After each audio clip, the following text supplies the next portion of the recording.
A silent mother, a newborn child, and then the child speaks. Is this possible? Has history ever witnessed a moment where a baby, resting in his mother's arms, answered an entire nation's accusations?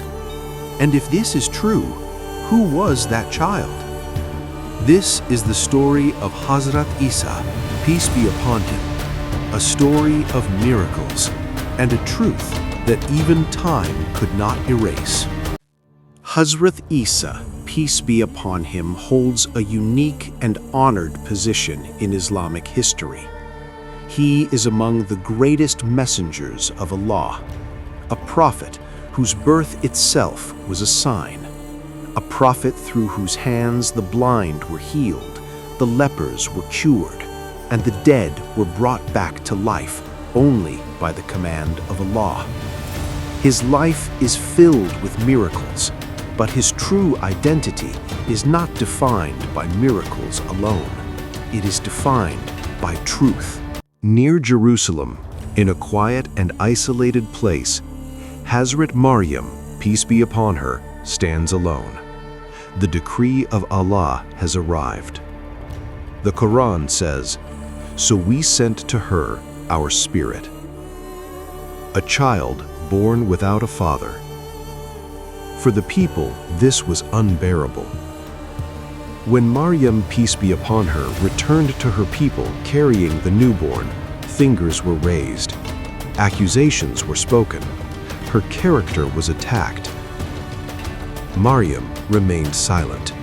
She pointed toward the child. And then, the moment arrived that changed history forever. A baby in the cradle, a soft voice, but words heavy with divine truth. Hazrat Isa, peace be upon him, spoke, "Indeed, I am the servant of Allah. He has given me the book and made me a prophet." This was not merely a miracle, it was a declaration of truth. The people stood frozen. Prophethood announced in infancy, this could only be the power of Allah. From that moment onward, the life of Hazrat Isa, peace be upon him, became a continuous trial. Time passes. Hazrat Isa alayhi salam enters adulthood.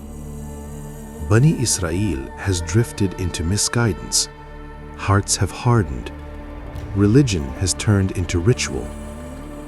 Hazrat Isa alayhi salam calls them back to Tawheed, to purity, to sincerity. Then, by Allah's permission, miracles appear. He shapes a bird from clay, and it becomes alive. The blind are given sight. The lepers are healed. The dead rise from their graves. Yet, every time, Hazrat Isa alayhi salam declares, this is only by the permission of Allah. Each miracle became light for the believers, but for the deniers, it became a threat. The scholars of Bani Israel were consumed by jealousy. Their authority was slipping away. Plots were formed. False accusations were spread. Plans of murder were made. Only a few loyal disciples remained, silent but firm. They said, "We are the helpers of Allah," but the darkness was growing deeper. That night, the enemies made their final decision, the plan to arrest Hazrat Isa, peace be upon him, the plot to kill him. But the Quran declares, they did not kill him, nor did they crucify him, but it was made to appear so to them. Allah raised Hazrat Isa, peace be upon him, unto himself.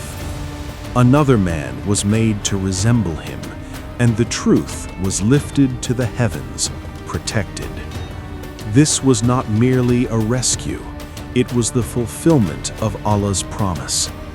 Hazrat Isa, peace be upon him, is alive, and he will return before the day of judgment. This belief is part of Islamic faith.